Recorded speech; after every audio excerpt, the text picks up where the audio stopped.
ninuno.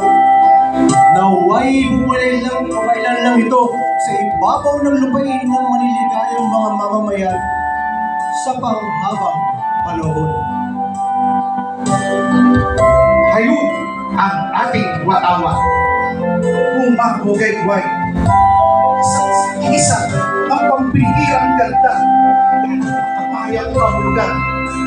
Ang palagi ang ulirang pananglaw ng ating mga mamamayan sa isang kayana, nagsasarili at malayang pamumuhay. Magbugay kayo rito sapagkat ito ang kabuuang ganap ng kaligayahan at kagalakan ng ating mga ninuno sa mga panahon ng siglong nagdaan.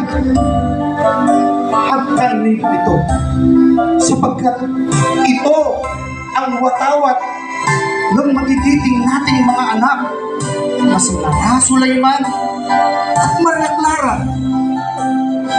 Damhin nyo ito sa inyong digdig sapagkat ito ang banal na watawat ng binunutihan nating Pilipinas.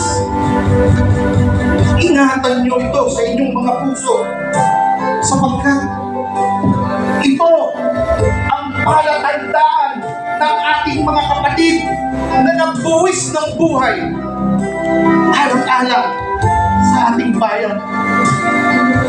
Mahalin ninyo ito sapagkat ito ang walang kasing halagang alaala na mananatili magpakailanman sa lahat ng magiging katayuan natin sa buhay.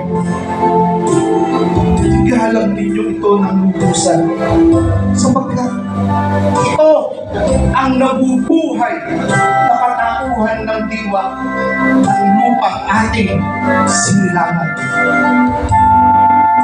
Pintuhuin ninyo ito sapagkat ito ang banal na tibabal na siyang pinangtakip sa duguan at luray-luray na katawan ng ating mga kawal na nakamatay.